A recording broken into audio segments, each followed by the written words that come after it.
Prosseguindo no estudo da ressurreição, o corpo incorruptível que receberemos, o capítulo 3 do material didático diz: a primeira ressurreição se divide em duas fases.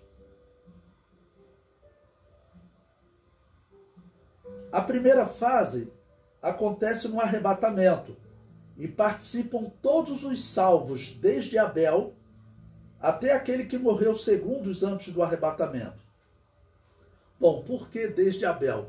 Porque Abel foi o primeiro homem a morrer, o primeiro justo a morrer, ok? Então Abel também ele vai ressuscitar juntamente com a igreja. Todos os mortos em Cristo no Antigo Testamento, e que tinham esperança na vinda do Messias, como Jó dizia, né? Eu sei que o meu Redentor vive e por fim se levantará sobre a face da terra.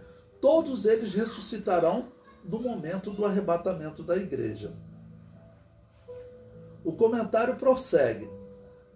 A segunda fase acontece na vinda de Cristo em glória, no início do milênio, e participam os que morreram fiéis a Cristo durante a grande tribulação. Claramente em Apocalipse, capítulo 20, versículo 4, vamos ler esse texto, né? Ele vai dizer que os que ressuscitam no início do milênio não são os salvos de todos os tempos, mas são os que morreram durante a grande tribulação, foram martirizados pela besta. Veja, Apocalipse 20, versículo 4. E vi tronos, e assentaram-se sobre eles aqueles a quem foi dado o poder de julgar. Depois ele diz: vi as almas daqueles que foram degolados pelo testemunho de Jesus e pela palavra de Deus. E vai dizer que eles morreram em um momento específico, veja, e que não adoraram a besta nem a sua imagem, ou seja, morreram durante a grande tribulação. E não receberam o sinal na testa nem na mão. Tá bom? Então são aqueles que morreram durante a grande tribulação, martirizados pelo anticristo. João os vê, viveram e reinaram com Cristo durante 1000 anos, ou seja, eles ressuscitam com Cristo e reinam durante 1000 anos. Então, a primeira ressurreição ela tem essas duas divisões. E vamos colocar claro aqui uma evidência. Existem alguns que não acreditam nessas duas fases de ressurreição. Mas vejam como faz sentido nós acreditarmos assim. Principalmente quando nós estudamos as 70 semanas de Daniel. Lá nas 70 semanas de Daniel, o anjo diz claramente para Daniel: 70 semanas estão determinadas sobre o teu povo, e fala para conversão de Israel, para dar fim aos pecados e expiar a iniquidade.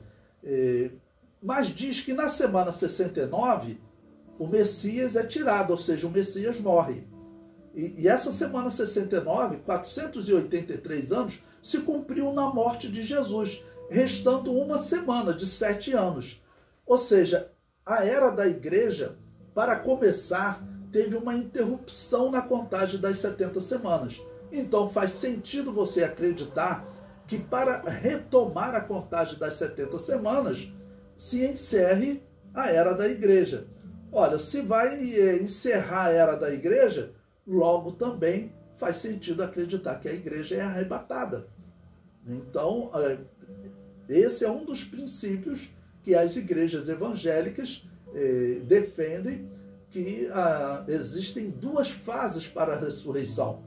Uma antes da grande tribulação, quando a igreja é arrebatada, porque termina a era da igreja, e voltará a contar as 70 semanas.